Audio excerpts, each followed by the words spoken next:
Good morning and welcome to another exciting edition of Day 4 with the man, Frank Scalish, a show, Frank, today that I did not think would ever happen.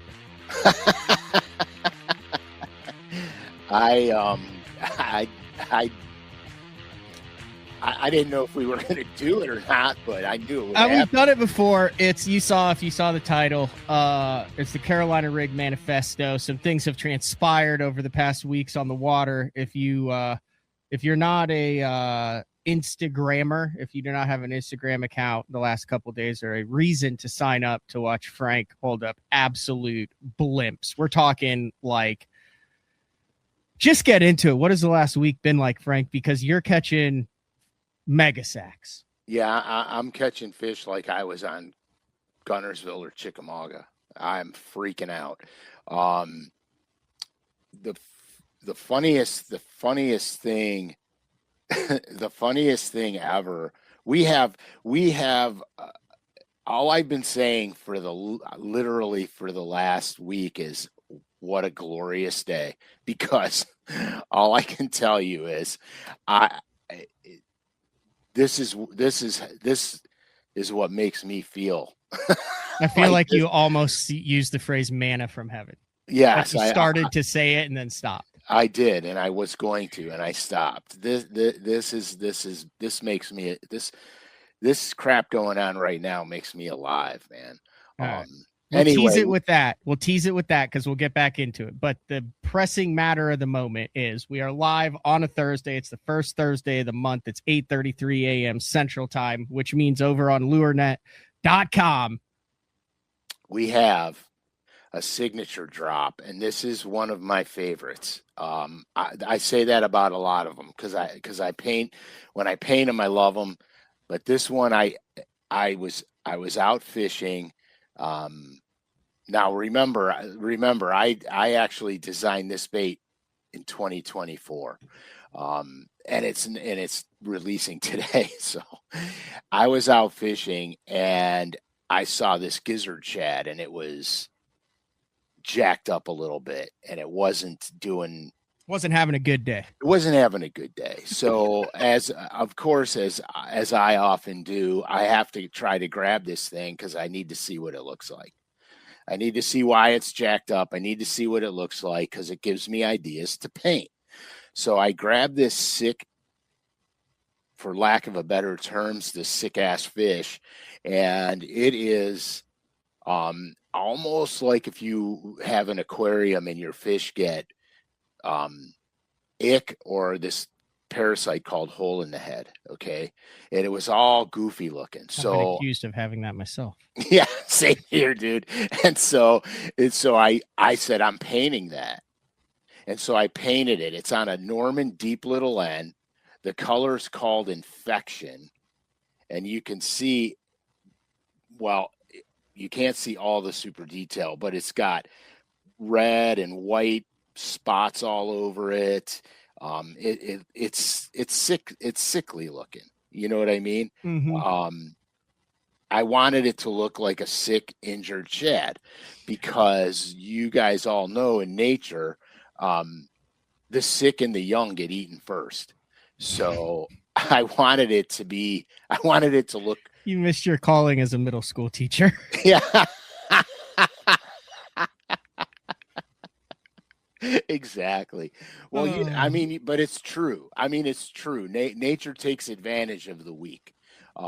That's just what it does. That's survival. So I wanted a bait that would actually look like it. You know what I mean? So, and to be honest with you, all that, sick looking stuff on this bait, I'm not 100% sure the bass would see that, but it happens in nature because I got the dying shad and looked at it. So it happened. So I imitated it basically. And I'm excited because I can't wait to fish this thing. I have a couple of lakes that, this is the perfect size, gizzard shad. Mm-hmm. It's what they feed. That's not doing it justice, Frank. What do you mean?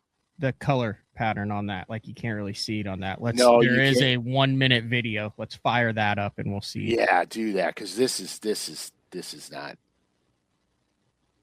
Another new Frank Scalish signature series, the Norman There it Deep is. Little N in the color Infection. Guys, Frank has specifically picked the Norman Deep Little N because this bait dives the perfect depth range, that 9 to 12 foot zone. You're going to be able to use this bait to target transitional areas as they move from the back of the creeks out to their summer schools. You're going to be able to target areas like shallow structure, rock piles, and secondary points as they're moving out deep. Frank has designed the color Infection to imitate dying or just infected shad. And this happens during those transitional times of the year. When you have that spring to summer transition, that water warms up fast, you're going to get a little bit of a shad die off. And it'll even happen during the summer to the fall. When the water cools off rapidly, you'll get another shad kill there. Frank didn't go nothing short of a straight infected shad with this thing. You got a dark purple back, but you got some white and red splatter. This thing is sick. And also you got a white belly with a little red spot underneath the bill. The June Frank Scalish Signature Series is available now only at lurenet.com. Yeah, dude, I'm just telling you. Dude, that looks sick, like that modeled back, like where you can tell on that, you could see it when it was running like that. Like that's how all the good baits get after you've fished them for a long time and they get all the teeth marks on the back stuff, and the swim baits and stuff like that. So that's when they get righteous. They get righteous. I'm actually half tempted to split my screen and go on and order them right now. Yeah. Well, the good thing is, Dougie, if your wife does burn your boat down, you probably get an insurance payout where you could then buy more Frank Scalish baits. It might be worth the risk. Maybe, dude. There's opportunity costs involved in everything we do. Yeah, very cool. It had been a couple months since we'd actually been live for one of the signature series drops, so that is currently in stock. It's $10.99. Use the code BTL, capital BTL 25 at checkout. Additional 15% off that, and there you go. Yeah, I'm excited about this one. I went on before the show and it wasn't up yet. So I'm kind of bumming. Future colors to come: hospice and terminal.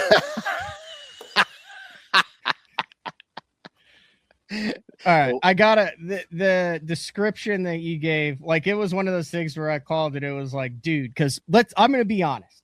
January, February, March.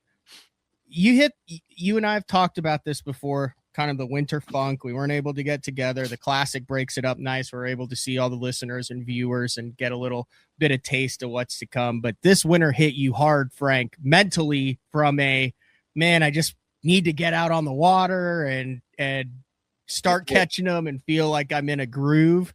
And it took almost halfway through the year, but by God, you made up for it. This winter was brutal because we froze right away. Like by the December 5th, we were froze. And go ahead. Oh no, just keep talking, and I'm just going to show as you talk about it. Okay, we were froze literally by December 5th. Normally, I get a chance I can fish sporadically through February, all the way up until February, and it was to the point where I wasn't on the water for so long that it was getting in my head, because the being on the water for me it clears everything. I think better. I react faster, all the yada, yada stuff from the last episode we did about, the mental side of bass fishing. This winter literally crushed me. And, spring was not much better. I didn't want to chase the spawn this spring. And so I tried to avoid it as much as I could. And consequently, it led to catching a lot of fish, but a lot of real small fish. And the irony of it is, Monday, I was going to go, I had a plan. I was going to fish somewhere on Monday, and I literally was halfway there, and I'm like, nope. And I turned the boat around and I went south, and I drove to a lake where I knew that the spawn was over, and because I had a hunch. And I went there. This was a structure lake. There's no grass in it.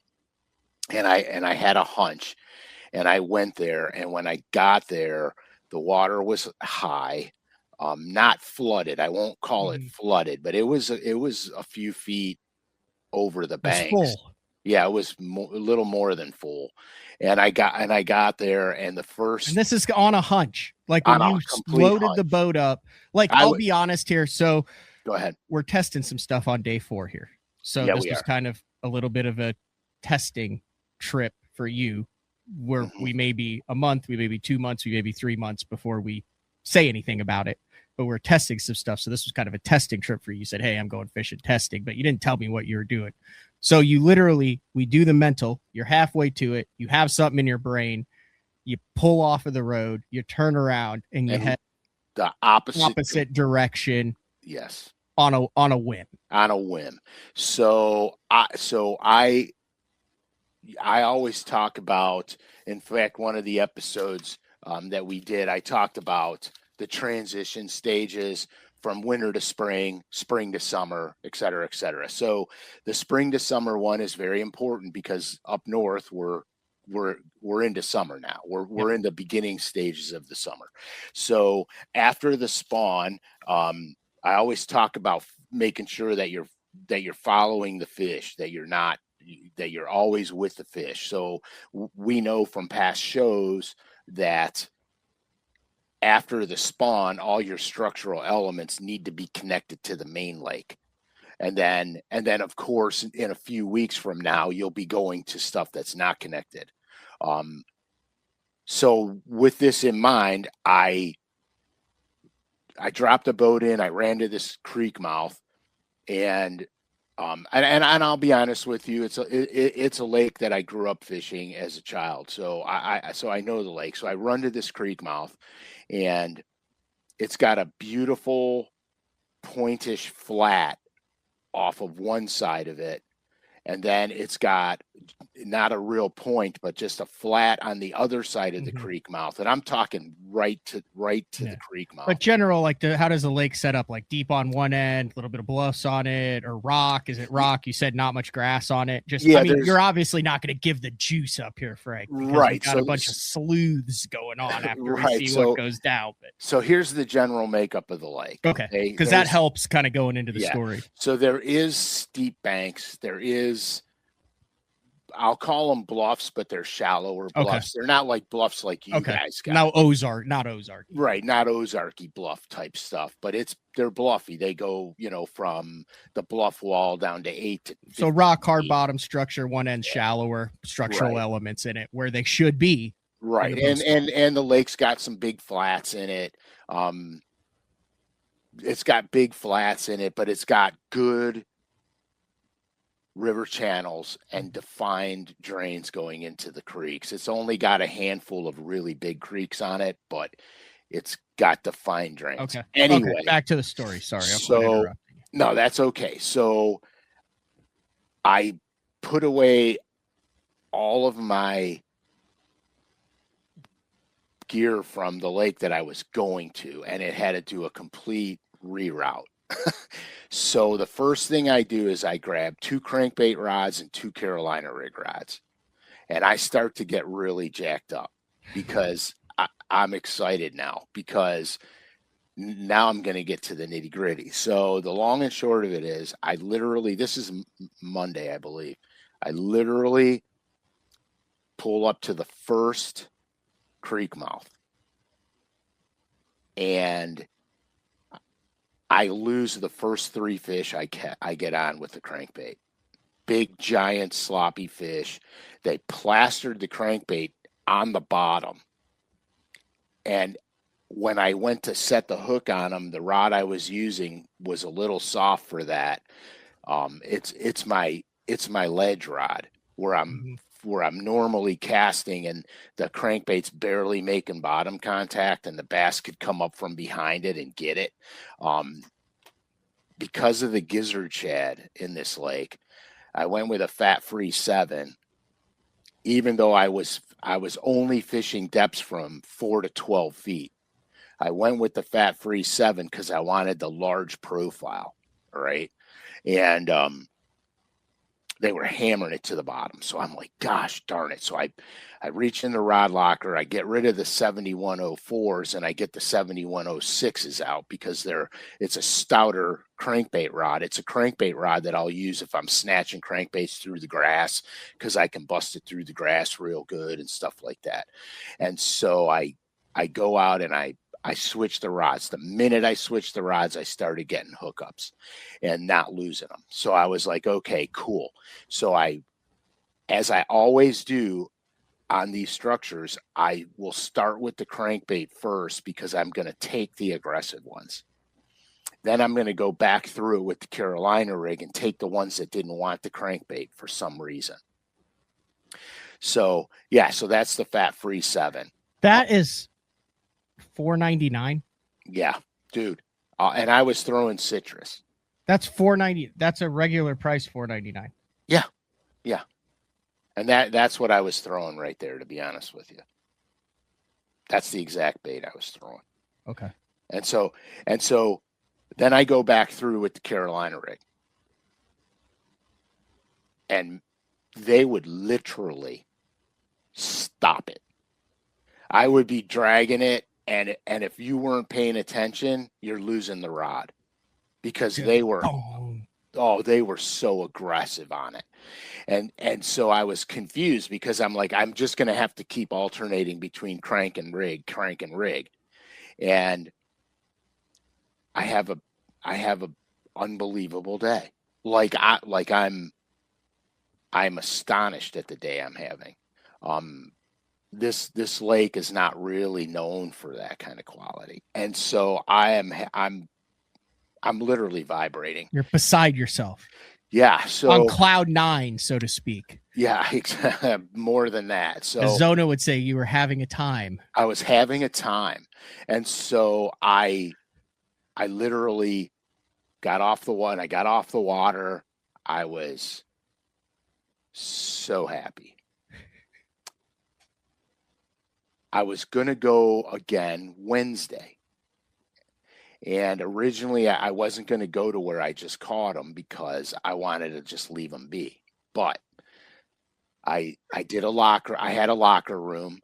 And then after, I'm like, I can't waste the day. I got the whole day left because it was an early locker room. I got the whole day left. You're the only guy who won't go to a lake again because it was too crowded because you were the only boat on the lake the day before. Yeah, exactly. Exactly. So I decide last minute, I decide I'm just going to go. Mm-hmm. And I go there and I noticed that the water level came down. And I was so happy, dude, because I had a hunch again, and I had taken one of my crankbait rods and I loaded it up with 15-pound fluoro in case the water was coming down because I needed the fat-free 7 because that's the body size they wanted, and I needed it. And so I put the heavy line on, and I went back, and I had 16 pounds in the first 3 I put over the side of the boat. And I was like, oh, good Lord.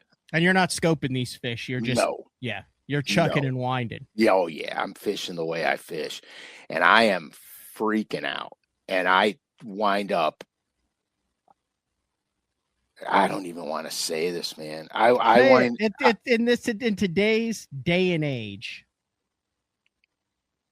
freak show bags are coming over the side. Not many are coming over the side non-scope, rigging and cranking though. Say the number, Frank. Let the people know. I had a 27-pound limit. I weighed every fish. My biggest limit was 27 pounds. My next biggest limit was 23 pounds. And I don't know how many 12 to 15-pound limits I threw back. Was that? I mean, that's a 6+ out of the Midwest. They're giants, dude. They were giants. Northern strains. Yeah, all northern strain. Are those pre-spawn fish, Frank? They looked like pre-spawn fish in the photos. No. Like check this out. Look at all of their tails. Oh, you're right. Every single one of the tails are cut. Not only are they cut, they're healing. You're right. Look at that. Every single fish I caught, except for a few of the males, their tails were cut. And they were 100% pure post-spawn fish. Yep, every single one of them, dude.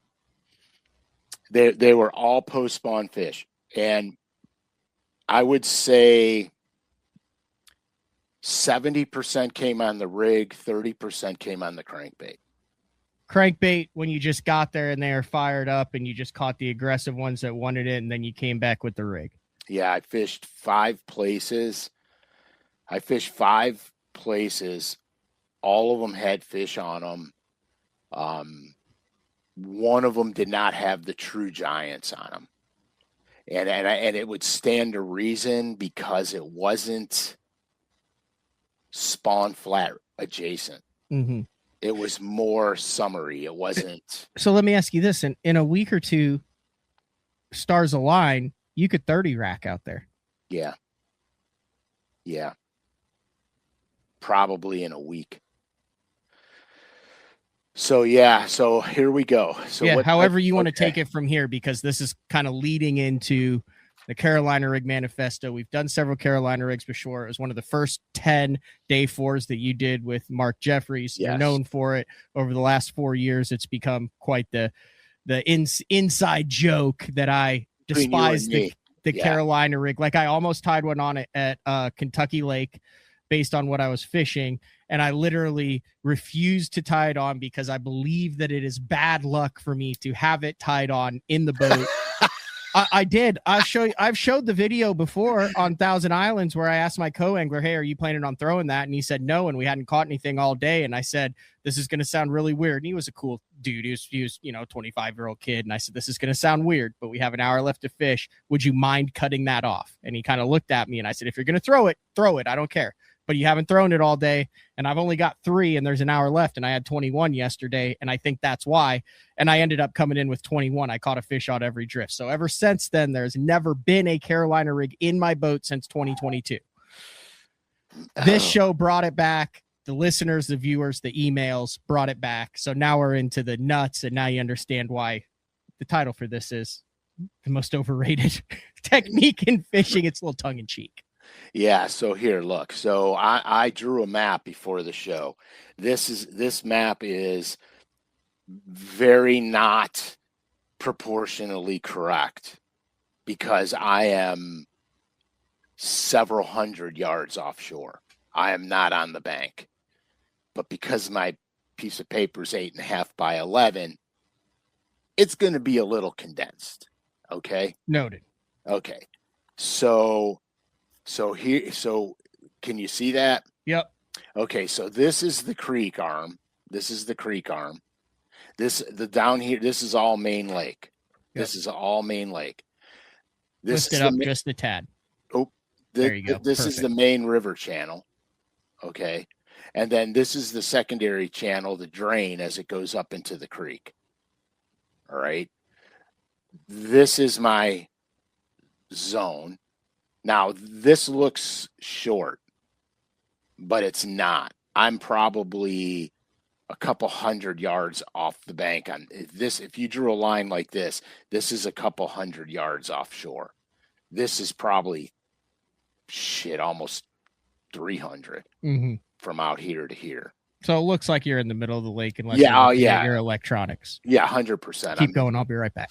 Okay. So how I approached this was because I didn't know if the fish were going to be out here, up here, or in here.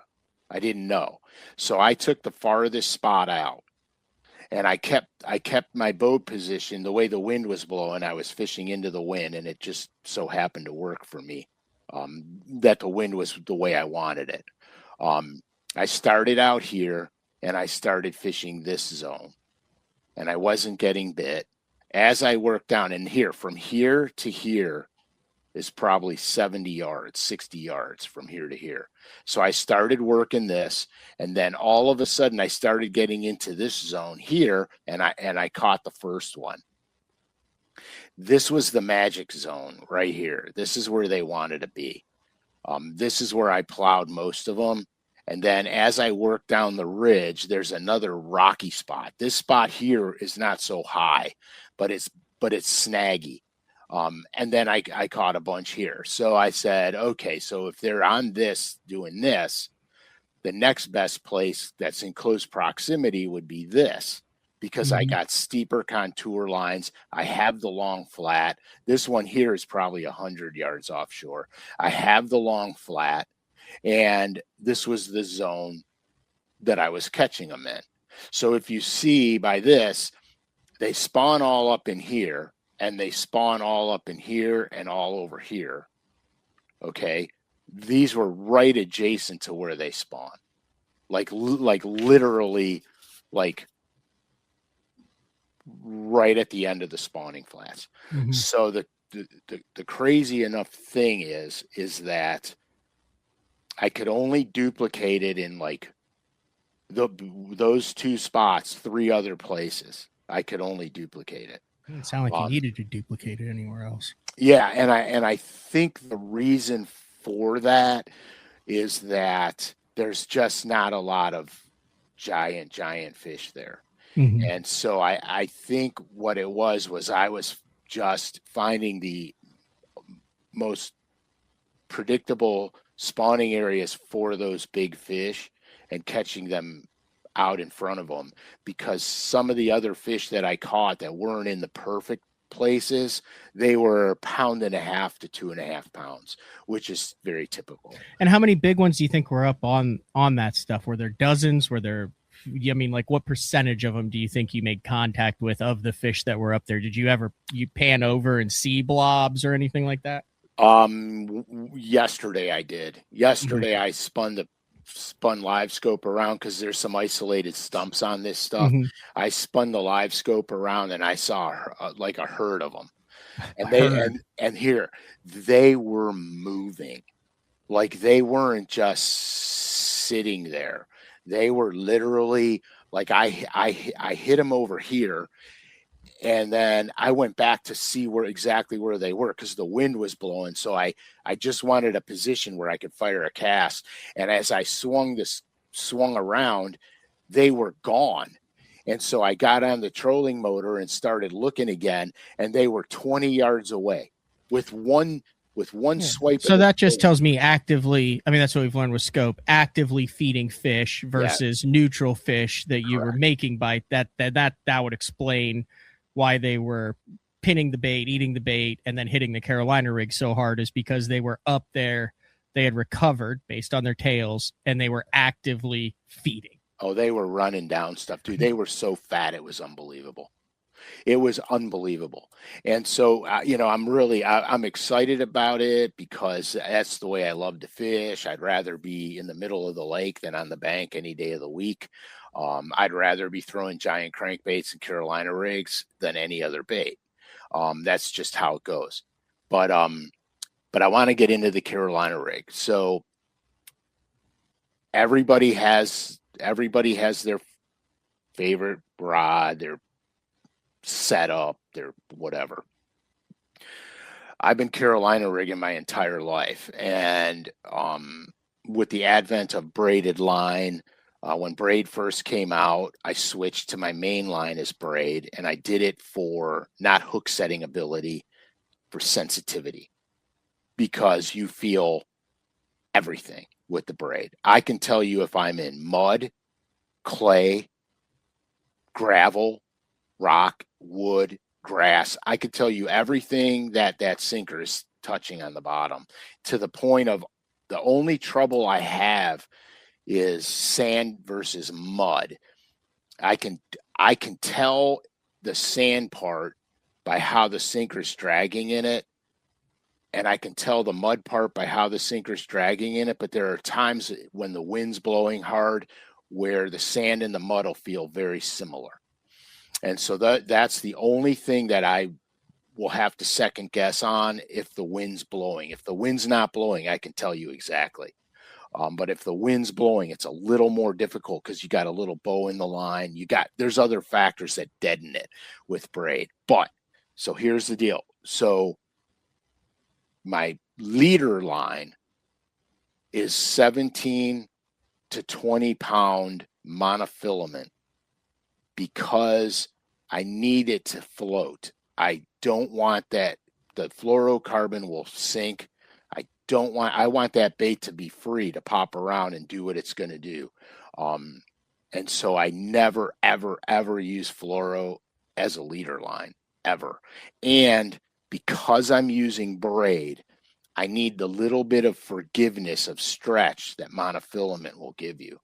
You have to have that forgiveness with the braid. The other important thing is I never reel down to the fish and crack them like I'm flipping, because you will break your leader every time. I set my drag so if I pull hard on the rod, the drag slips. That's my emergency brake. So if I get a little over anxious and pop one, my drag slips out. And then that gives me the ability not to break the fish off. But here's the important thing. When I'm dragging it, I'm not using my reel to drag the bait. I'm using my rod, and I pull the rod. And then when I'm just about to the end of my sweep, I pick up the slack and I pull it again. I always keep the bait moving slowly. I don't stop it and let it sit there. I keep it moving slowly. When I get the bite, this is important. When I get the bite, I don't reel down to the fish and whack them. I keep the bait moving and then my rod tip starts to flex a little bit because he's got it or she's got it. The rod starts to flex a little bit, and then I just speed my retrieve up and sweep my rod. I don't set up over my head because all you're going to do there is take the sinker off the bottom. I reel into it and I sweep it sideways, and then I just keep reeling them into the boat, and I got them. And I rarely, if ever, lose one. Now you will lose one or two because it depends how they're hooked. If they don't really get it good, you could lose them, or if you just skin hook it, you could lose it. But for the most part, I'm probably about 96 to 98% with it. I just don't really lose them on the Carolina rig. And you don't go with a longer leader because you have the braid main line. You're not worried about them seeing the braid or anything. Nah, okay. They don't see that braid. And so the other thing too is this, okay? My leader length is right around 18 to 20 inches for the most part. Fairly short. I mean, you see some of these guys slinging rigs with 4 or 5 foot leaders. It almost looks like they're fly fishing out there. Yeah, no, because a lot of guys that use long leaders will be Carolina rigging deep immature grass. Okay. And they want to keep the bait above the grass and the sinker in the grass. But if you're fishing structure, if your leader is very long, if there's stumps around, you're going to be hanging in the stumps a lot. Mm-hmm. The shorter leader, the bait follows the sinker down. Longer leader, the sinker's going up and down, and then the bait's just getting tangled in all the wood and everything, and it's harder to get it through. If you're breaking a lot of fish off, you got to back your drag up. But in the beginning, like a newbie, a new guy to this technique, if you're breaking fish off, go to a slightly longer leader, because the stretch in it will help you not lose fish. But the problem is you're going to snag more if you're fishing. If there's any, it almost sounds like it's almost like a crankbait bite hook set. Yeah, it is in a way. It is almost where exactly. You're reeling into it and you're letting it, and then you're Yes. pulling into it. There is no rapid, violent mode. It's not like where you go, there's one, and then you clear everything out of the boat. You make sure your partner's dotting the way, you reel down and say, watch this, and then just give them the beans. Yeah, no, you can't do that. Okay. You will That's lose. important. You'll just pop everything on the hook set. Your rod won't even bend. It'll just, you'll be gone. That, and you'll lose probably 60% of your fish. Just blow it right out of their mouth. Yeah, you'll pull it right away from them. That's the whole key. Now, and 30-pound braid. So a lot of guys have, I know, or 50-pound braid. So you're going heavy braid. Yeah, because like the same stuff you'd frog with or punch with. Yes. because here's the reason. Okay, here's the reason. Because braided line does not stand up to rocks and zebra mussels. Okay. It will not hold up. It'll fray. It'll get weak. But I have another trick for that too. Okay, so here's, and I've showed this before, and I'm going to do it again live. We're doing it live. I have my swivel. That is just a high quality Crane barrel swivel. Yes. Like that's a high quality barrel swivel. It's not like the cheapos. No. Cheapos. No, this is a high quality. I don't know who makes them. I know Spro makes a good barrel swivel. I don't know if Lurenet makes barrel swivels. No, they don't. But this Okay. is a Spro. Okay, so that's the barrel swivel. Then I got my 3/4 ounce weight, which is a barrel. I don't use a bullet sinker weight. I use a barrel. That is an old Excalibur tungsten with an insert that they no longer make anymore. That is, Matt, good job out of you, bro. Good job, man. Holy crap. You sure you don't do this? And then I have my plastic bead, which I never, ever use glass ever again. And you all know the reason why. Glass breaks because tungsten's hard. That's right. So I never use that. So in lieu of me putting the sinker on and putting the bead on, I'm going to just show you the, no, I'll do it. I'm going to do it all. Never mind. I'm doing it all because I want to show you the true 17 to 20 pound mono. Yes. So I'm starting to struggle with that too, Frank, and it's terrifying me. Well, here I got two problems. I missed an eye like 3 times the other night. I have had to and had to re-spool the rod. Yeah, I was like, "What? It's got to be through this time." And I was like, "I've never had this issue before." Yeah, well, there's 2 factors here. One, I don't have lighting in this room, so the only light's in front of me. I blame it on the lighting too. So that's a big problem. And I found myself doing the same thing with the furrowed brow. So, oh shit, wrong. Yeah, so the sinker goes on first. I'm not used to doing this without a fishing rod on the other end. So the sinker goes on first. We'll throw that on there. Then we're going to put the bead on because we want the bead to be against the swivel. Yep. So we put the bead on. And plastic bead. Like we're talking like the plastic beads that you use when you're making like a walleye trolling spinner rig. Yes. And so we have. Do you care what color it is? No, I don't care. Okay. Could be clear, red, orange, green, white, whatever. Right. Just as long as it's plastic. Do you care if it's round or faceted? I like the faceted one, but I don't really care if it's round or faceted. Do you care how big it is? Is there like an 8 millimeter, a 6 millimeter? If we're gonna do the manifesto, we might as well do the manifesto. Okay, so this is a larger bead. Okay. You can see it's almost the same thickness of the tungsten. Yep. I don't want the tiny bead on it, and you'll see why in a minute. Okay, so here's this is the deal. So pretend I'm tying a drop shot rig. I'm going to tie my Palomar knot into the swivel, right? I'm going to tie my Palomar. And what I'm going to do is, just like a drop shot, I'm going to leave a long tag end on it. Okay? So we're going to do that real quick right now. And is this with the braid? Yes, this is the braid. Okay, so this is what I'm tying the braid on now, and I got a really long tag end on it. I'm interested to see what the tag is. So you see the tag end. This is the tag end hanging down. Yeah, it's like 2 foot long, 1.5 feet long. Yeah. So then here's the trick. So now I'm going to pinch it real tight between my fingers, and I'm going to pull it out so it's about 8 inches, and I'm going to do 2 overhand knots in it. 1, 2,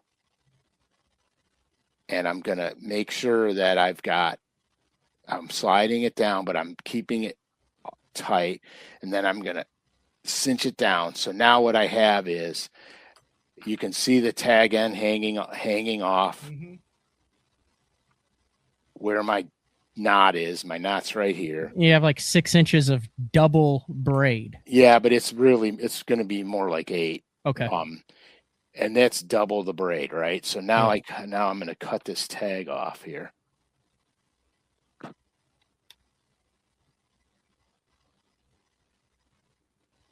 With some medical nippers. We got to use some ceramic scissors. So there we have it. Yep. Okay, you see the knot. Yep. The knot, and then I'm holding the swivel, and here's why. So now when the sinker comes down and the sinker, your leader comes off your swivel, and the sinker's got all the double line. You're dragging it over 100-pound test now, basically. Right. And so this will not break on the rocks. This will not break on the zebra mussels. And this part of your line from about 8 to 10 inches in front of your swivel gets abused when you're Carolina rigging the right stuff, like abused. And so I'll be able to fish this several times out before I will cut it and retie. You have not shown that trick on the show before, Frank. I think I did. You did? I think so. I might have had my brain turned off since it was a sea rig show. Yeah, probably. But that's the key. And then of course to your swivel. Yep. Then you tie your filament. Yeah, you tie your mono and your hook and your leader. Yes, 100%, Tyler. A plastic bead is better than glass. It is the only way to go, according to Frank, because when the plastic bead bangs up against the tungsten, it has a tendency to break and therefore creating a razor sharp edge, which the glass bead, which may or may not cost you tens of thousands of dollars. Oh no, it will. It will, because it costs me huge money on Eufaula. That's why I never use glass anymore. How many times will you retie that? That like here, like sometimes I'll go out and I'll fish 5 or 6 times before I retie it. Okay. Sometimes if I'm fishing on a lake, like up north, we have a lot of zebra mussels. So if I'm fishing on a lake that is inundated with them, I will probably retie it when it's necessary. But usually speaking, if I ever had to, it was once a day, ever. Gotcha. That is bulletproof. Oh, and in here I said I was going to explain something to you why I use the bigger bead, because if this gets wore out a lot, your double braid gets wore out a lot, sometimes your sinker will want to go into your loop, and the big bead prevents that. Gotcha. And so a lot of times if I reel it in and the sinker's like that in the loop, all I do is shake the rod tip and it pops right back out. So if you use a tiny bead, it wraps around the braid. Gotcha. Joey Mac and Cheese recommendation on mono for those who don't have a stash of 1997 silver thread. Yeah, so I was using green trilene. Please say big game. It might have been big game. I'd have to run out in the boat and look at it. But it's green. I want the green. Low vis green. Yeah, I want the low vis green mono. As you're fishing this thing, and you'll see that 3 feet of your braid starts to lighten up. I just get a black and a brown Sharpie, and I alternate every 4 inches. I'll do black and then leave it braid, and then 4 inches I'll do green or brown, and then leave it braid, and then 4 inches black, leave it braid, 4 inches brown, blah, blah, blah. And I can camo a 3-foot section in 2 seconds. Gotcha. But it's really not necessary. There's so much particulate matter that floats around in a lake. That's fair. Bass don't know that's connected to something. But your hook choice could make your bait less lifelike. Are you still on that odd offset EWG hook? I am still on the Mustad Ultra Point. I know you guys hate this hook. But I mean, it's hard to argue with the results here, Frank. Right. So This is a 2-aught Mustad Ultra Point. It's called a Megabyte. Yep. See how it's got that little downward slope to it? So here, 2-aught. This is a 2-aught. So here, so whether I'm fishing a cross style bait or a creature bait like a, I don't know, like a brush hog or Christie critter or something like that. So I hook it up there, and then I take. This is a money craw. This is one of my favorite baits, and then on the back of it, you see how it is. Yep. I just text pose it. I almost feel like that works like a circle hook, Frank, especially with that hook set. It just rotates, sticks him in the corner of the mouth, and that little downward turn. I mean, it's not as egregious as a circle hook, which we don't use in bass fishing, but it's very similar. I think the effects of it, as far as it literally just pins them in the corner. Yeah, most of the fish are right here. Yeah, right up there. Most of the fish are, and that's because I'm not dropping down and setting the hook over my head because I'm pulling on them. This hook is designed to be pulled. And then the top with that little keeper in it keeps the bait from balling down onto the hook and getting into the gap. Yeah, and so I make these keepers myself on all my hooks. I've been doing it for decades. But this is my go-to. So if I'm throwing a junior brush hog or a Christie critter, or if I'm throwing the mid-size, I use the 2-aught. If you go to the big giant ones, you got to go to a 3-aught because what you want to do is you want to have this gap just twice the thickness of this bait. Okay. That's all you need it. It's twice the thickness. You have to be careful too, because some hooks are way too long. And if the hook is too long, it kills the action of the bait. Because you want the bait undulating down there. And so if you have too long of a hook, the only thing that's going to move are the tentacles or the curly legs on the back of it. So let me ask you this. Go ahead. Said they were on Big Shad. Yes. Why a craw? Why a creature bait? David kind of asks the same things when he talks to bait. Why not a fluke? Why not a minnow style bait? Why not something that imitated more what they were eating instead? And is that a fair question? It's a super fair question. The reason being is because I always start with my go-to, and if I don't get bit, then I make my change. Okay, so it was working, so why change? It was working so well, I said forget it. But here, the color change was important because originally I started out with Bama Magic, and I only caught 1 or 2 on it. I went back through and changed to watermelon candy and blistered their brains out. And so it was a color change, but predicated on the watercolor. The watercolor had a brown tint to it, and ironically enough, the watermelon candy kind of blended with it, but the metal flake really stood out, and so that's what I did. So I was throwing that, and I was throwing a watermelon candy creature bait. Very cool. Yeah, and that's that. I mean, it's not no scent, no chartreuse tips on the tail. Yeah, I put some chartreuse tips on it, but very small ones. I didn't do the whole. Is that for you, or do you think that makes it stand out in that environment down there a little bit more? Because as you have said before, chartreuse turns to white at depth. Maybe gives a. I think contrast. I think it was the contrast. That the fish could hone in on better. Now go through the retrieve. Is it pull that map up again and then show where you're making your cast and then walk through. So there's the map. Okay, so the wind direction was this way. Yep. My boat position was this way, facing this way. Yep. I kept the boat in the channel, and I was casting over the hump. So I was bringing my retrieve. So you're casting on that if you look to where it says Rocky, which is basically on the back side of the hump. Yeah, the rocks were all right in here. So then you're letting it hit the bottom.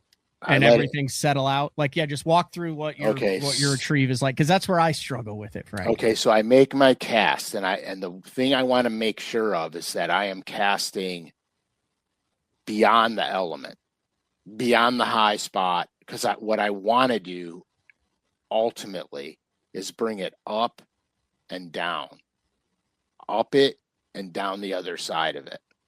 Most of the bites will come as it's on top and coming down the other side. But if I cast right on top of it, I'm not dragging it into the fish. It's falling right on the fish. And I don't want it on them. I want to bring it to them like it's this thing slithering around on the bottom.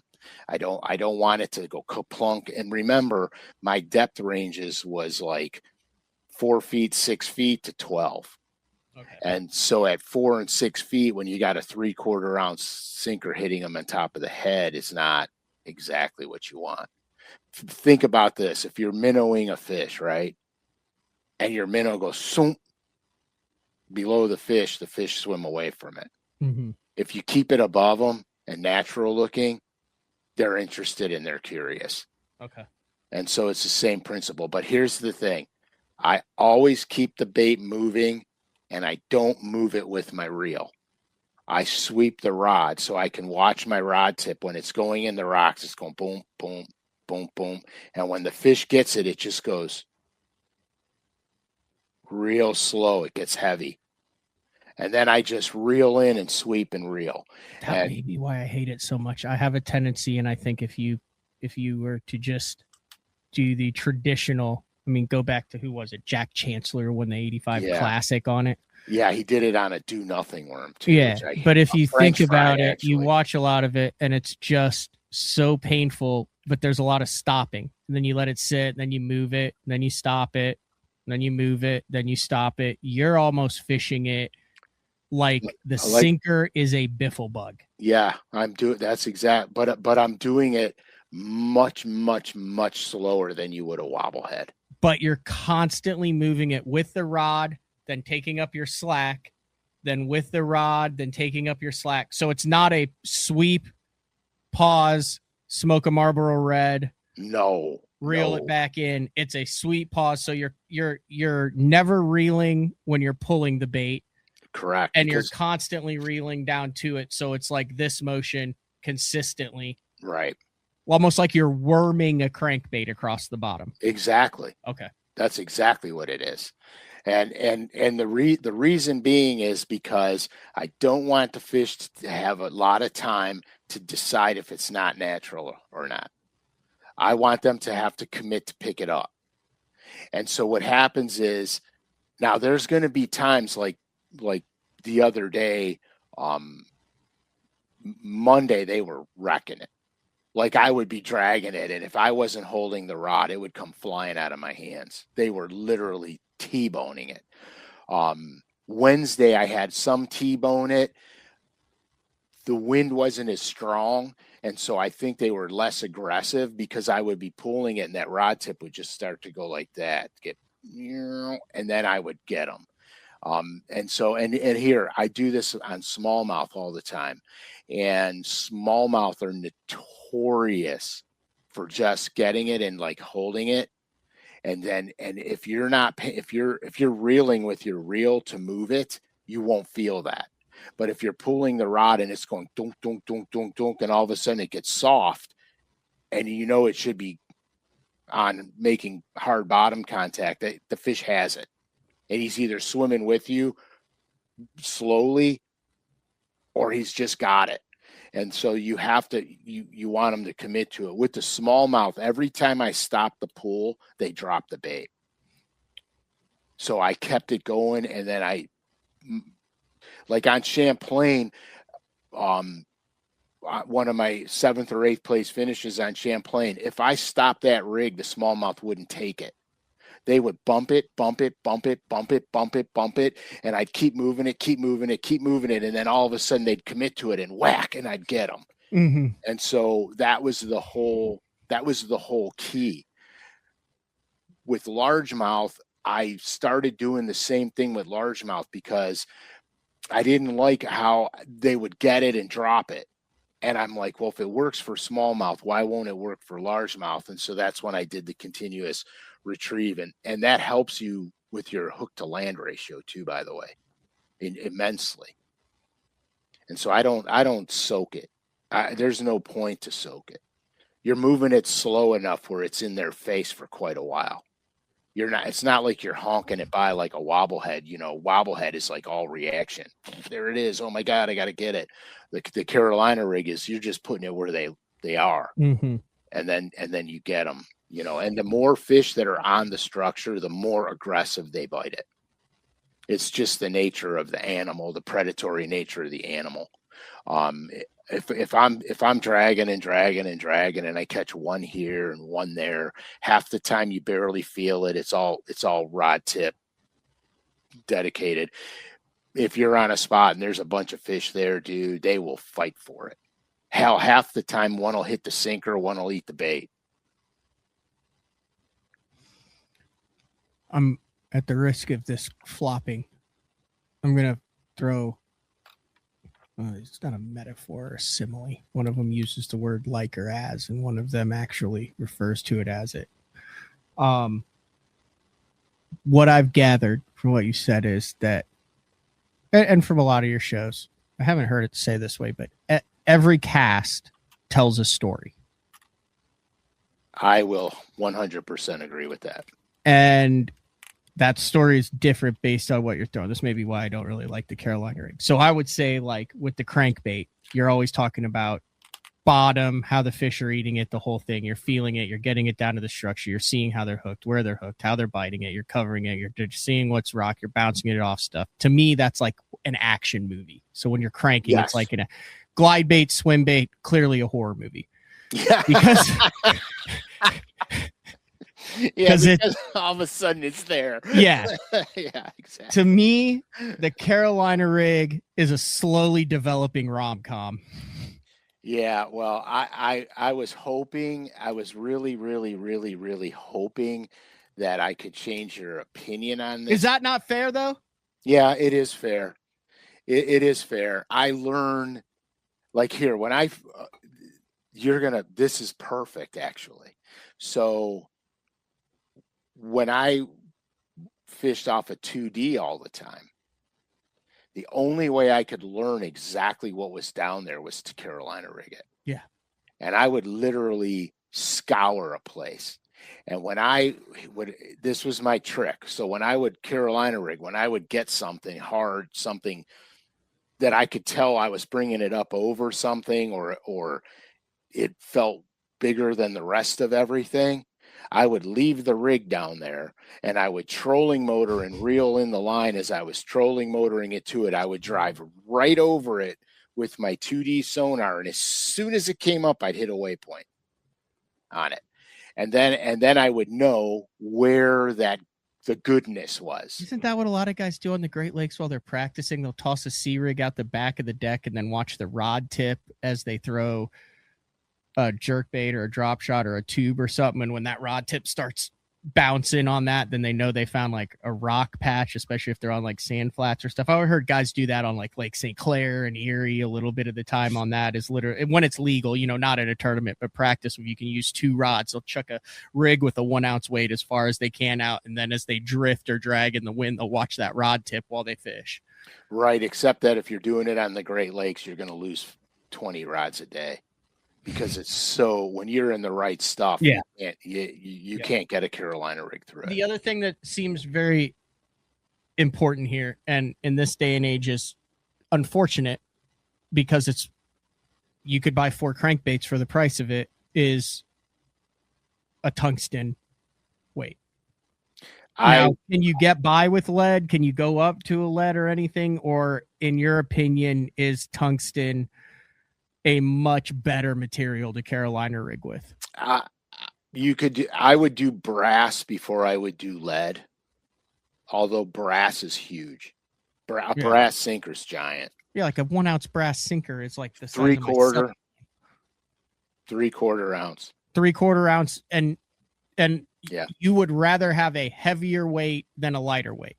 You like 3/4 ounce, you're happy with that, and you were throwing it in 4, 6 to 12 foot, 15 to 20 foot, like 3/4. Don't overcomplicate it by going down to a half or a 5/8 or an ounce or an ounce. Well, there's a light Carolina rig system that I do where I'm using, 3/8, half. But that's more grass related, right? That and I'm fishing generally super shallow with it. Right. But 3/4 ounce, if you're listening to this show, get some 3/4 ounce. You can get by with lead, it works. But if I'm looking at it right now, it's $12 for a 3/4 ounce tungsten sinker right now, Frank. Because tungsten went up like a madman recently, but the reality of it is I would use brass before I would use lead. Okay. Now let's say and this is what I do, and I've got some of those old deals. I still have them because I don't ever use them. But always you don't use a bullet head. Why not? Why can't you use a 3/4 ounce punch weight? If I was fishing grass, I would use Why can't you use that on hard bottom? Because that nose of the weight has a tendency to get in every little crack of rock, and that is a pain in the rear end. Where the weight that I showed you, doesn't snag up in the rocks all that much. It comes out of everything, including wood. The trick is not to lean into a freaking stump when you're in it, but you'll know the difference when you do it. You can feel it. It's a stump. Now, with other baits like a jig or anything, you get it down there, you're going to get it to where you're dragging it, and then boom, your rod's in, you're in a crevasse, a stump, something like that. Right.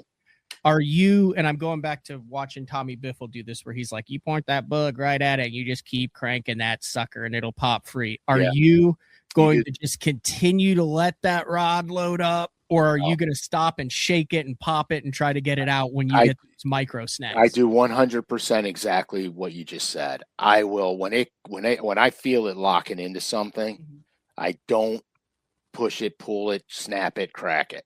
I point the rod directly at it, and I just pull the rod to myself, and then it pops free. And as soon as it pops free, that's a very critical part of your cast, because you're typically around the nuts when that happens. Yeah. Then you're stopping it, or are you just going to keep going right back to your once it pops free, I just start swinging it again, just start dragging it again. But I always point it directly at what it's snagged into, and I pull the rod to me, and this is about all it takes to pop it free. Could you put a 1/4 ounce tungsten in front of a 1/2 ounce lead? Well, yeah, Sean, you can, but you're just losing bottom contact with the tungsten, which is the metal hardness. Yeah, but the one weight, you don't want the weights to separate. You don't want any more tangle possibilities, and you surely don't need more terminal tackle on a Carolina rig. Listen, you could use lead. That's not a problem. You're still going to feel it with the braided line.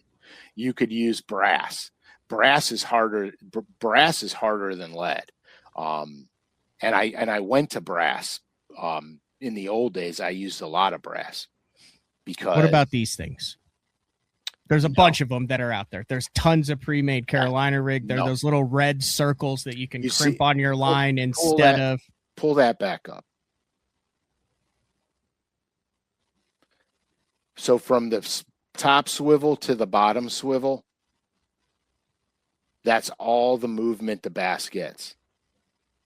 So if he grabs your bait and you don't know he's got it yet, and then it hits the top swivel, you've only got, what is that? It's like 2.5 inches. It's like hardwire. You really think that when it's down there and you're pulling it, you really think that makes a difference? You think those fish eat it, and you think that bot weight stays on it and it goes through the line as you're kind of going like that, and it gives you an extra half a second before they realize that something is pulling on them? That's a metal rod, dude. To me, that just it's more shit that can tangle on a windy and like cast. I said, that's not, I'm not picking on that one. There's a billion different pre-rigged rigged Carolina rigs that are out there. There is, and here, look, is it simple? Sure, it's simple. It's simple to rig. It's simple to do. You don't have to monkey around with weights, beads, none of that. The problem is it's a wire. And you're casting that, and your line, sometimes in the wind, your line does goofy stuff. It's just more stuff that can get tangled, and I don't want none of that. I want none of it. I know. I hate to. So like all these, I'll pull them all up just so we don't offend one of them. But all same situation with all of them. Right. Like I said, it's it's simple, it's fast, it's easy to store them in a thing. They're all put together. There's no muss, no fuss. Yeah. If that's what not as effective, you'll catch some on it, but not as if you're not doing it. I think that you'll probably catch almost the same amount of fish on it, but I think you're going to have other issues with it. I think tangling, castability wise, is the only thing that here's one you're really going to love. Oh boy. Yeah, that'll never happen in my world. That'll never happen in my world. You might have gone this way where I was when I had to leave for 30 seconds, but the perfect Carolina rig rod, in your opinion, for this setup? Okay. Yeah, perfect Carolina rig rod. So I'm using, everybody knows I use Powell's. I'm using a 7.5 foot Powell Endurance 765. Which, and no, I don't think there's a discount code for Powell that I know of. I don't. I'm using a 765 Endurance. The mag medium heavy fast. Yeah. It's got the right tip on it, and the backbone of the rod starts probably 3/4 of the way up the rod. So the tip flex does all the work for you with sensitivity and being able to feel everything really well down there. And then when you sweep the rod loads. Like right now it loads, but the tip of the rod's soft enough where it still absorbs and you still have fighting power. It has absorption characteristics for it, and it's not too stiff where you're always breaking the leader off. And you can't go too soft either. Because you're usually bombing a cast with a Carolina rig. It's not like you're fishing. And you get one of those less than 200. You can also do some pitching with it. You can throw some swim baits on it. Dude, like a pretty versatile rod. Yeah, like I'll use that rod to throw 3/4 ounce spinner baits, burning for smallmouth and stuff like that. It's pretty universal. I shaky head with it. Believe it or not. Yeah.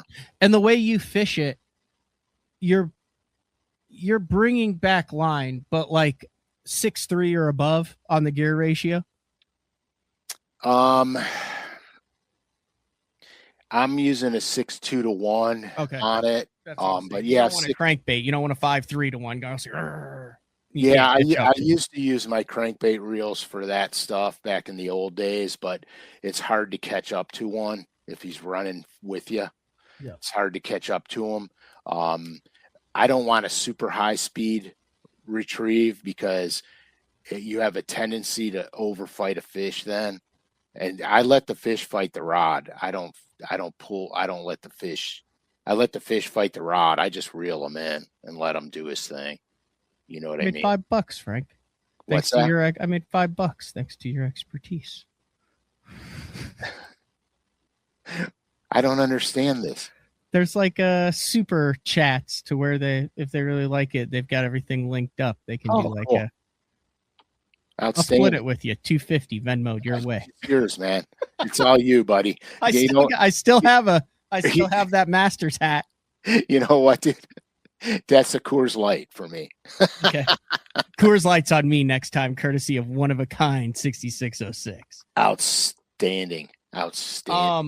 There was a question above that I starred.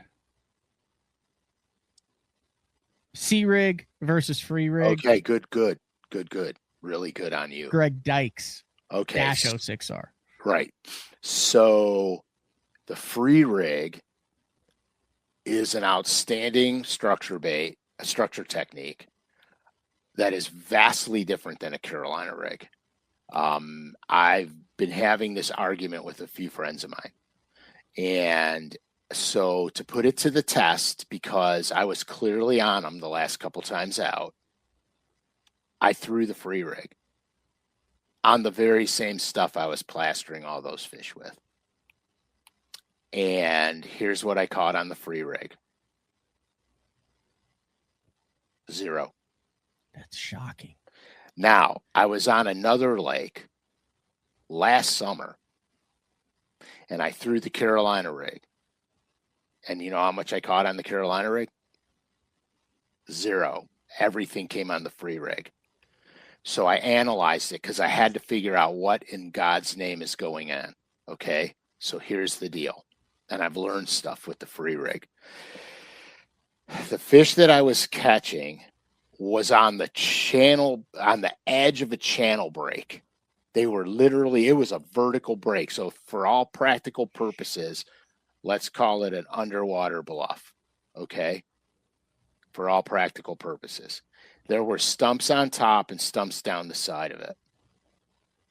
When I throw the free rig out there, I slack line it out. I get the separation. Matt, you did the movement. Sinker goes down, separation, bait flutters, right? It's more vertical. You're basically wacky rig in deep water. Yeah, I need something to come down the break, the steeper break. So here's what I figured out.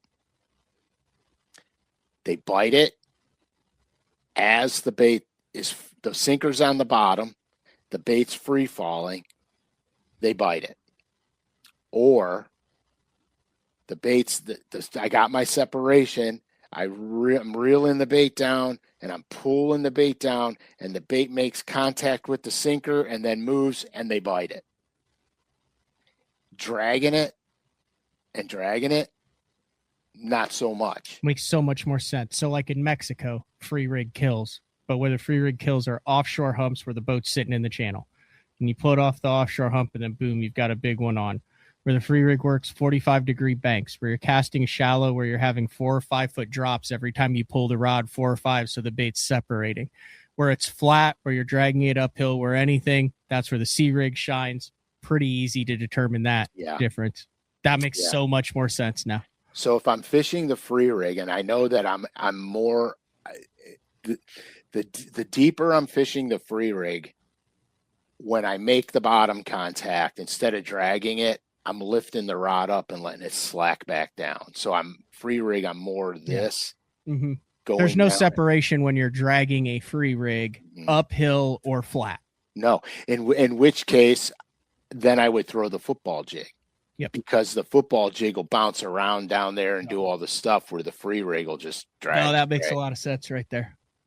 The other thing, I mean, I'm going to save the free rig stuff. Yeah, that's for fine. Another show, because there's some free rig tricks too that I learned. One more thing that I know guys have talked about. So there's the TP plastics. The Strike King has some. Z-Man has stuff, the high floating stuff where you can put it in a 2-aught hook and put it on the water and it literally floats. There's baits that have air pockets in it that float up.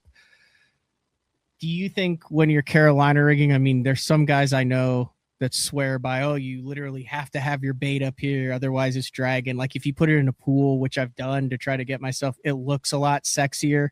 But you're talking about baits that slow fall. Like you're not talking about, I mean, those baits are sinking baits, and it says, oh, you have the mono to float it.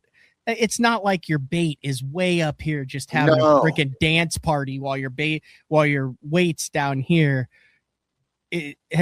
What is your thoughts on the baits that are designed to float with a hook in it, as opposed to the slow sinking plastics, the standard salt impregnated plastics?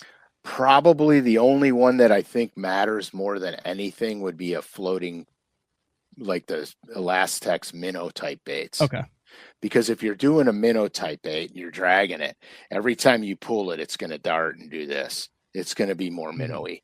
When I'm dragging something on the bottom, I want it following my sinker. I want it to look like a predator going after prey. Not that I think it matters that much. I think it's just a food source to the bass, but I want it to be more natural looking. Anytime you go into predator prey thing, if for example, I said earlier, if there's multiple bass on a place, they're going to smash your bait. Because of their predatory nature, they both want it, or all three of them want it, and they're going to fight for it. How many times, like, I can't tell you how many times crankbait fishing I get 2 at a time. That's because the other bass is trying to take it from the other bass. And so I don't even remember where I was going with this. I was talking about the floating versus sinking plastics. Yeah, so I don't go out of my way to use a floating plastic on a Carolina rig. Okay. The only thing I think where it would be an advantage is the minnow. There you go. I think we all need a little bit of garage time. Yeah, no lie. I finally got a chest freezer in the garage now. Like an ice chest, and then Court got some cages for me in there, so I can have like all of my prime cuts in one, my perch in one, my crappie in one, my deer in another. It's been a game changer. Vacuum pack and date them all. Oh, come on, Frank. I know, dude. Come on, Frank. I'm almost as insulted about you saying that as me asking, so you were with some of my Carolina rig questions. You know how you felt internally when I brought up the pre-rig Carolina rig weights? You suggested that I vacuum pack my fish. I felt the exact same way deep in my soul. No, you turned me on to the vacuum packer, and actually a guy at work, Ryan at work, did too, and it was the best investment I ever made. But I date and label everything. I wasn't suggesting that you don't. I know. This is a good question though. What if you use like yellow braid? I don't think it matters all that much, but I would. Mentally, you would have a tough time doing that. Yeah, mentally, because I'm a mental basket anyway. Mentally, I would have a rough time with that. I like the green, and then I camouflage it when it gets too pale. Mm-hmm. But you could do the same thing with high vis. You can just camo the. Yeah, one of the other things that I know is big is, so there's different reels that have different spool size capacities. Like you could have the same reel. Sometimes I make a deep spool on it, and then you you need to put some sort of mono backing, at least for several cranks on the braid, so it doesn't slide on the spool. This is all just basic stuff here, but long cast braid applications like top waters, I tend to go down to like 30-pound test on that, so I can pack more in, so I can make longer casts. But long cast frog, like I use it a lot on like a skinny dipper style bait, like where you're making bomb casts in the back of behind pads and stuff. It doesn't hurt to go up a size, spool size, so you can get more 50-pound braid on. You want a deep spool. Otherwise, you on a normal, just everyday 150 size reel, you can cast to the backing with a 3/4 ounce Carolina rig weight. Oh yeah. You want a good the deep spool for Carolina rigging, and I agree with you on the top water, Matt. Because I throw my super spooks and stuff on braid, and I had to redo them because I was casting to the backing. Yep. And so I'm like, no, this ain't gonna work. But yeah, and the reels aren't bigger, just the spools are.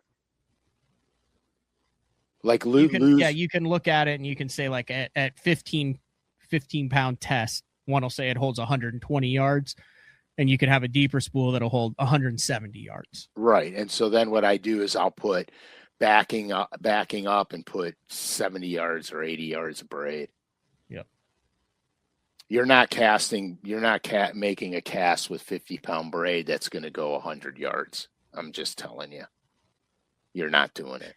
I know way back in the day on Shelbyville when they stocked muskie in Lake Shelbyville, it was I was with the Assumption Bath. I've been talking about them a lot this week. Had old school shows. Had David Walker told stories for like 2.5 hours yesterday. Outstanding. And Cliff Pace and Dave Lefebvre. It was old school week. Not old school. I mean, they're all still very relevant fish. Lefebvre just won $200,000. Pace is still young. He's like my age. But anyway, I remember a lot of those guys Carolina rig back in the day. And I was always amazed at how many damn muskie ate a Carolina rig. Is that something that you experience up north too? Like it was shocking. Like you could fish topwaters and spinner baits and all that and not catch them. But man, if you drug a Carolina rig off a clay point, you'd catch a damn muskie. And it always blew my mind. Have you ever found that to be true? Yeah. 100%. They're they use structure too. They go where the food goes, man. Deep spool for braid. Because you want to put more braid on. Shallow spool with 50-pound test braid, even though it's way smaller diameter than 50-pound mono or fluoro, you're gonna outcast your braid on 50-pound test. Yeah, you want a deep spool. They make them. The reels are not bigger. It's just the spools are deeper. Yeah. Not V-shaped more. They're deep. A lot of the crankbait reels have bigger spools. So if you find a high-speed crankbait reel, like a 6'3", 6'5", 7-1, that's designed for getting those big plugs down, typically it'll be a 6 because the higher gear ratio you go, the less torque you get on it, so the harder it is to get the big bait down. So your sweet spot is going to be like a 6'2" with a deep spool. Yeah, and that's what I'm Carolina rigging with the Lew's. I would venture to say that Shelbyville is not the sleep. This is not the sleeper lake in Illinois, Jacob. I mean, I know there's been some good bags coming out of there too, but there's also this thing called Live Scope that makes very average lakes look really good right now. Yeah, I caught one. I caught one yesterday scoping. A muskie? No, a bass. I saw. I was scanning the structure and I saw a stump, and this is so funny. I scanned a structure. I saw the stump. So I kept the thing on the stump for a second, and I picked up my crankbait, and I was going to chuck the crankbait out there and run it through the stump. And all of a sudden, I saw on the back side of the stump, one peeked out and went back behind the stump. Did you pick the minnow up? I grabbed the minnow, and I went like that. And the minnow comes down, and I'm shaking it over the stump, and this thing came out like a torpedo to come and get it. But it was it was only 2 pounds, but still. It's still fun. It was when I talked to you and we were getting ready for the show, I was like, hey, I got to go because Cranford was doing this. Yes. He was doing a 4-day challenge, 100 pounds, 25-pound average on each lake. And he was at a lake that is a little bit of dry, but within driving distance of the house. So that narrows it down to about 7 lakes. So have fun figuring that out.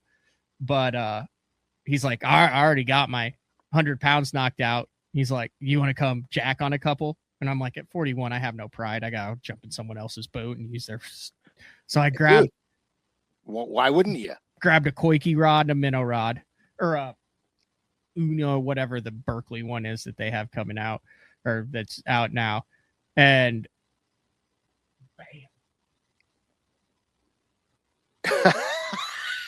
That's a fatty, man. Yeah. I think he ended up with like 29 and change. Because he'd been out all morning. I've been doing the show, and I fished for 2.5 hours with him and had like 21. Just screwing around. We had one. It was sick. It was like there's like this big brush pile, and you could see glowing orb in the bottom of the brush pile. And I was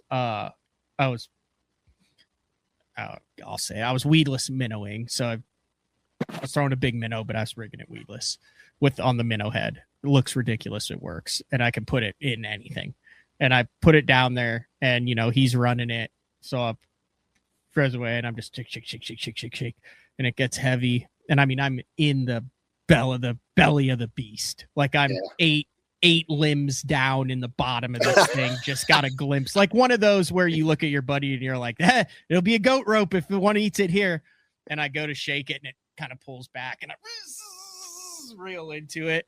Dude, I bounced that thing around down there for like 3 or 4 minutes. That's a lie. Probably 30 seconds. Felt like 3 or 4 minutes. Like an hour. But one of those where you feel it, then it comes out, then it's dead weight. Then you slack line it. Then you're like, he's still there. Then he said, don't rush it. I'll go over to it. Then you get over to it. Then you're like, I got him coming. Then you're like, he might be stuck. And then he finally came up and it was that fish. It was almost a 6-pounder, but it was like a blind minnow bite in the bottom of a brush pile with a spinner rod. That's money. You know, that's where the free rig would kick ass. With a minnow on it? No, regular bait. It might have, but man, they eat that minnow pretty good stuff. I know. But that wasn't your goal. That wasn't your goal. You went to do what your goal. Yeah. Joey Mac and Cheese. I made my $5 minus the 30%. Oh, dude. There. He said, I highly recommend anybody try to solve their fishing issues. Schedule a locker room session with Frank. You'll rejuvenate your fishing. He reopened my mind. Man, Joey, thanks, man. Yeah, I gotta give a shout out to all the guys that have been doing locker rooms. You guys are great. The thing that I like the most about it is I get to talk to people from all over the United States and see lakes that I never been to before, you know, on a map clearly, and go over the maps with everybody. And you know, this is so weird because it feels like I feel like a coach, and then a coach has a bond they develop with their players, and that's what invested. Yeah, that's what I feel like is happening, and I get invested in the process. You know what you guys go through, the process of it, and everybody's been so wonderful about reaching back out afterwards. And talking about the successes and, you know, things that change for them. You could schedule this is a side hustle for you, Frank. And I would recommend anybody who wants to do it, get in on it now before Frank realizes he's undervaluing his time. It's frank.scalish 03 at gmail.com. It's frank.scalish 03 at gmail.com.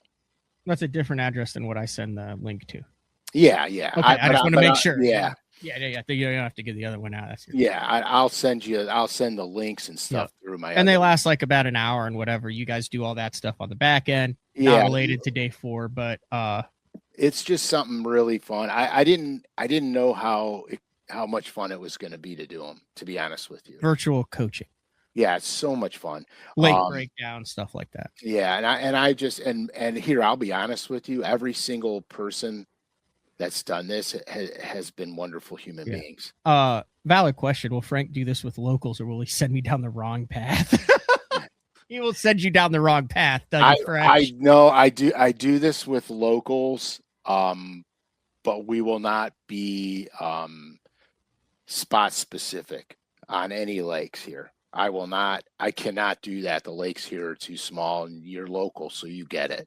Yeah. I could tell you patterns. I could tell you things to look for, but we can't.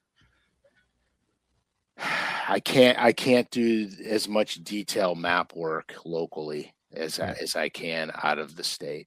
Frank can break down a Canadian lake, but I've had a couple guys do Canadian waters with me. River systems mostly, which is crazy. You're a fan of keeping 2 feet firmly planted in the United States of America, from what I've gathered. I used to go to Canada a lot. I don't travel that much out of the state, out of the country anymore. In fact, I don't have a valid passport anymore. It expired. So you don't travel at all out of the country anymore? No.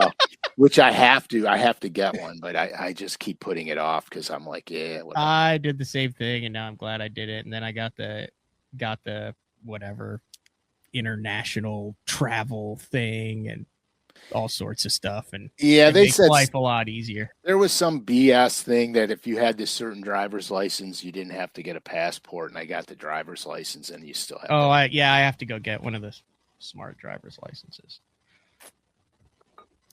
That was a banger show, Frank. That was fun. That was super fun. This has been a astronomical week so far.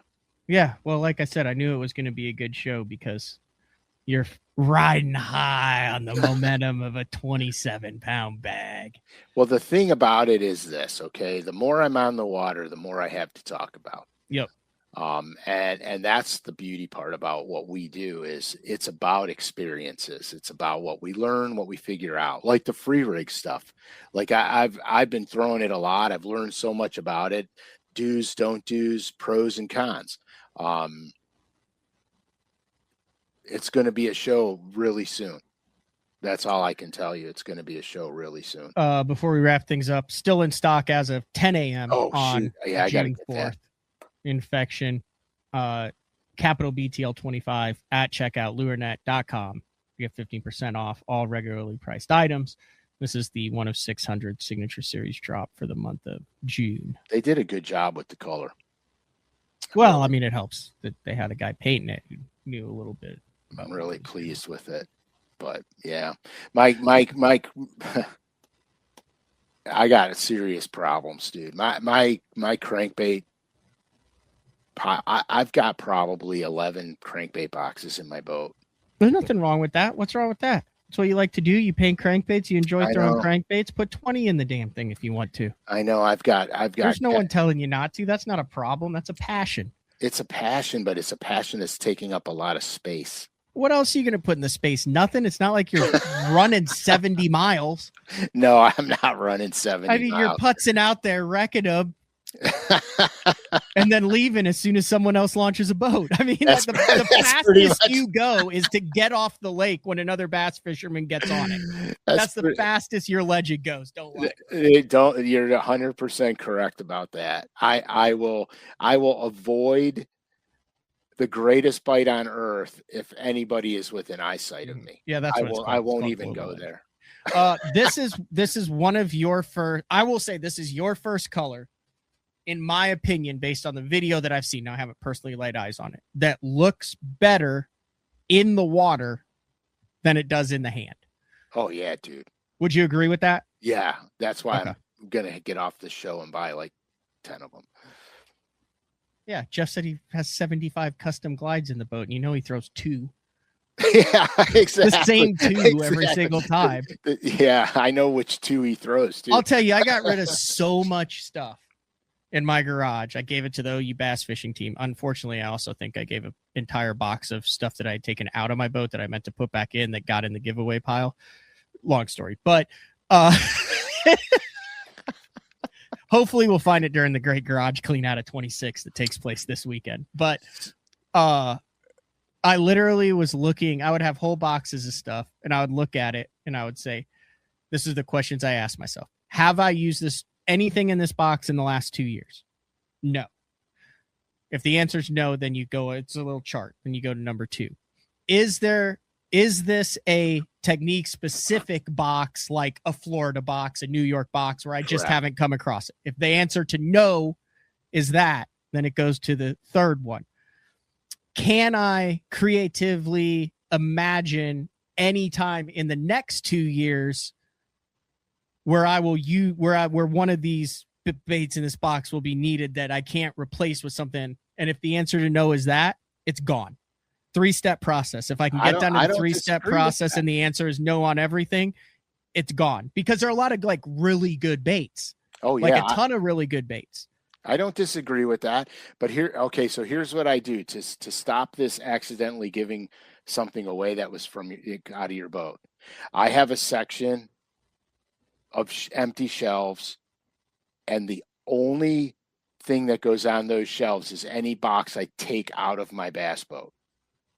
Everything else is spare tackle. Anything on the walls or on all the other shelves is spare tackle. Anything that goes on the segregated shelf space is only what comes out of my boat. And I have found that I have 5 boxes on the only that comes out of my boat shelf that I haven't used in 2 years because of things that are changing trend-wise, and our fishing abilities and our knowledge changes too. And so they're becoming a little less important, or it's for one specific blip in the year, like my blade baits, for example. One blip in the year. And so the blade baits have been on that shelf for a long time because we got A-rigs, minnows, spy baits. And so I'm like, the blade bait works good. Probably shouldn't eliminate it. Blade bait, slab spoons, they might sit out there for a while and it just doesn't. But like I had So like when I did the Berkeley Pro Staff, like Sabile they had just taken over Sabile, and they had a whole line of crankbaits, and it was like the lead was on the outside of the baits. They had like leads on the throats or whatever. Well, I had 75 of those things. Dang. I'd never thrown them. Like I had kind of thrown them. It was that I was like, there was no, like they never really caught on. There was no world in which I was going to be like, oh, I need those. So I gave them away. I had, you know, crankbaits that were okay, but were like kind of rusted or things like that. You know, just those boxes where you open it up and it smells kind of funky. And I'm like, are there wiggle warts in here? Are there old fat freeze? Are there 100%. big O's? Are there anything? No. Well, I've got 3 boxes of clean, pristine, ready to go ones.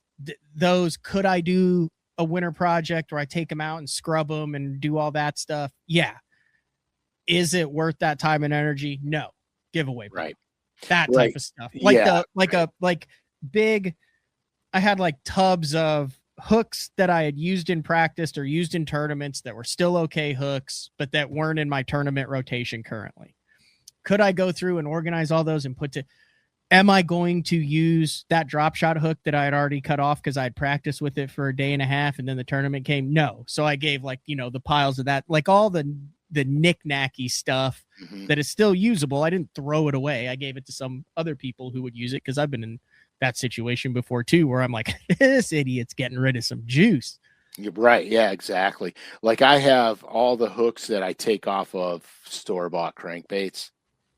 Even if you're never going to use those. No, I have them all separated by size and I give them away. Yeah. They're brand new hooks. A lot of them, some of them are BKK trebles. Some of them are, what's that other company that makes them? VMC. No, not VMC. I think the people that own Do It has the hooks. I forget the name of it. It's a good hook. I just don't.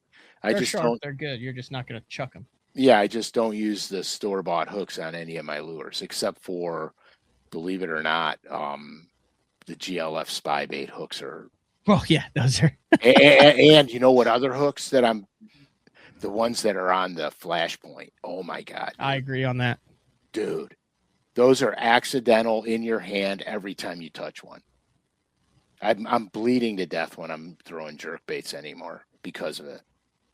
So what top water did I throw in the Open on Kentucky? Oh, I had a Vixen on, and I had changed hooks, but I probably hadn't changed hooks in like 3 years on it. And I wasn't even planning on throwing it, but I got to the spot and I was like, I wasn't even planning on throwing this. If it's meant to be, it'll choke it.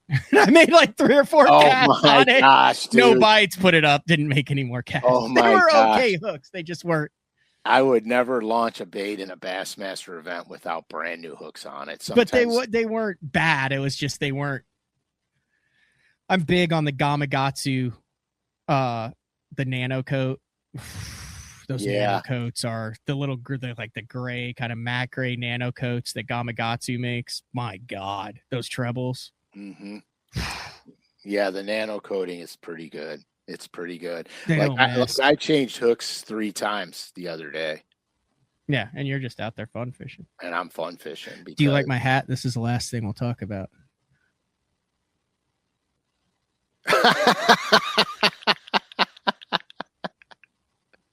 That is spicy, dude. That's spicy. That's from the mind of Logan Parks. That is spicy. That's the old Koike hat. I asked him, I said, dude, I don't give a damn. I'll promote it. I said, do you have any of those? I'd like to purchase one. I saw him at Gunnersville last week and he gave me one and wouldn't let me pay for it. So I was like, well, I'll promote it. So if you really want to be trendy, this is Logan Parks. Look at this. You could buy the hoodies, the black on black with the white rope hat, the sneaky Koike. Look at that. He's got like models with it on. There's Logan Parks, but there's the urchin hats if you're looking to get your hands on that. Multiple colors, green, blue, black. That is so funny.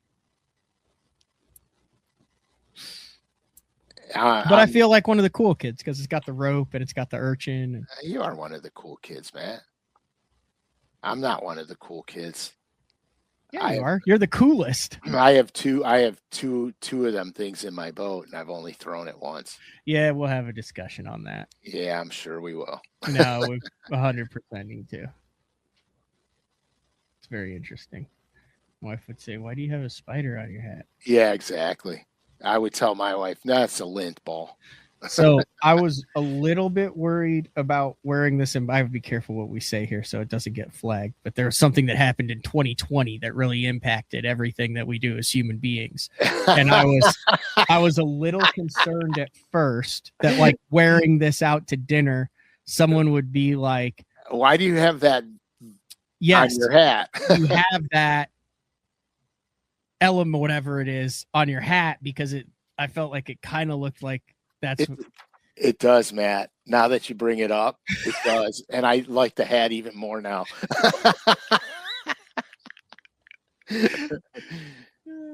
Right. You know what? I would put lettering underneath there. I would put "Spread the love." All right. Good show. Yeah, it was fun. Great info, show and tell. Actually brought some baits and showed some rigging into it. Had some mapping that was into it. Yeah, it was good. We're back on track. It was a fantastic show. Should be here next Thursday. You're good for next Thursday? Should we try to do it again live next Thursday? Always, dude. Let's do it again next Thursday, and then I'm headed to see if I can make the Bassmaster EQs. Outstanding. Where are you going now? The river? Don't say anything because it's off limits. I know you. I know just you asked knew where that. it Yes, was. we're headed to La Crosse, Okay, cool. the Mississippi River. That's cool. Which is just what the doctor ordered for young Frankie Scalish. Young Frankie Scalish. He's been holding his own on that. If I was a betting man, I would put some money on Frankie out of the La Crosse pools in the middle of June. We'll see. I think the rivers fish good for him. You know how some lakes just you fish good on. You can't pinpoint it. Yeah. You just fish good on it. Yeah. I think that's how it is. Everybody's got their magical body of water where I don't know how I fish. I mean, outside of the St. Jude where I just let Bart make all the calls and I just eat fine meats and cheeses in the background, drag a drop shot and catch fish behind him.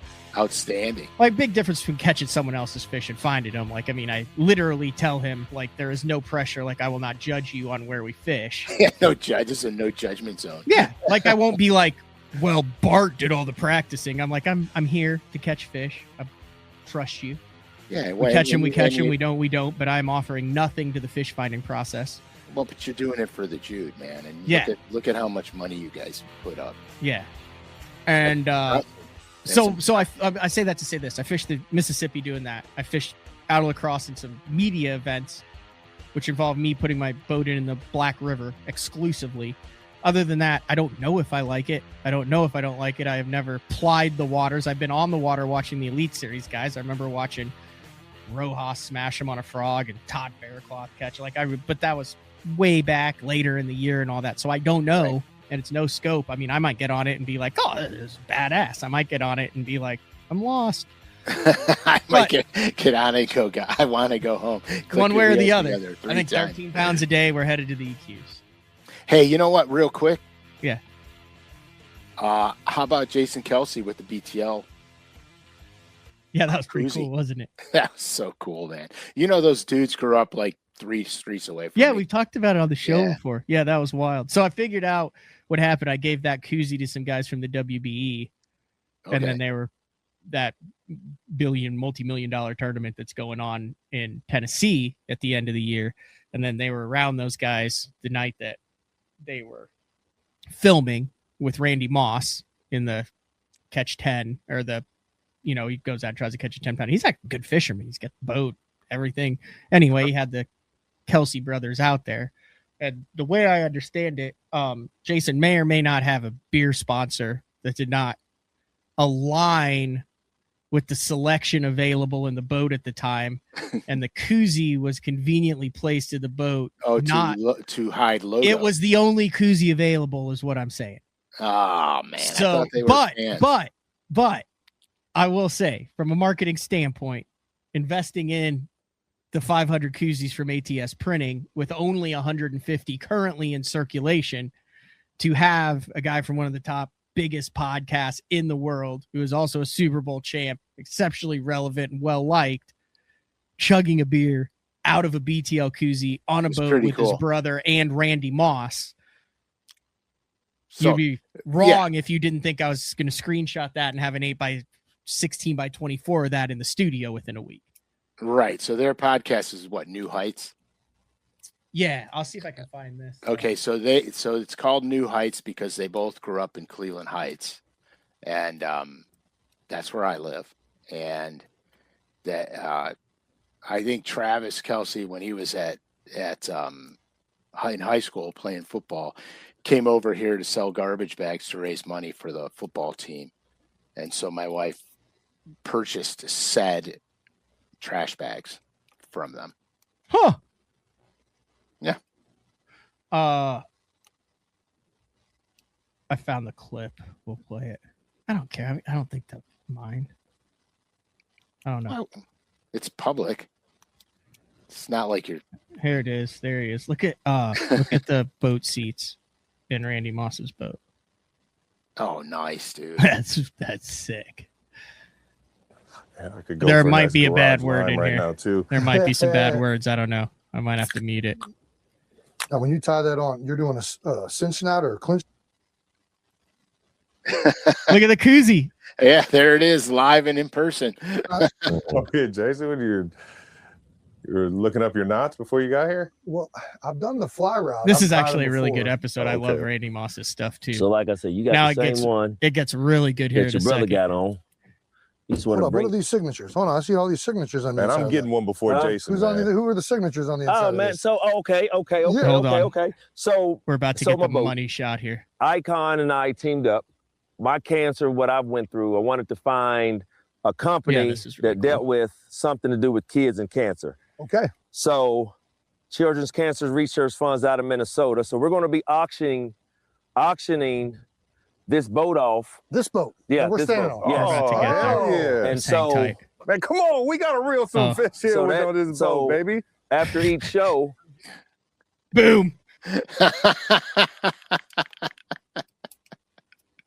That's so good, man. That is so good. That is priceless. that Randy Moss or Jason Kelce right there. That is a screenshot that's going on the wall. Oh yeah, that's perfect, dude. You know you've like done some good things in your life when someone's pumped that you're drinking a beverage out of a koozie that they made. That's different level, man. That's next level. That's so fun. That is so super fun. I'll take it as a small win. It's a good wholesome win. A good wholesome Solid. win. It's So a thanks to the guys solid at the WB for throwing one of those into Randy Moss's boat. Yeah, outstanding. It means more than they realize. It's outstanding. All right. Good show, Frank. Let's do it again next week. Okay, I'll be here. In another edition of Day 4. It's man Frank Scalish. Don't forget. Infection Infection. on lurenet.com. We'll talk to everyone next week. See ya.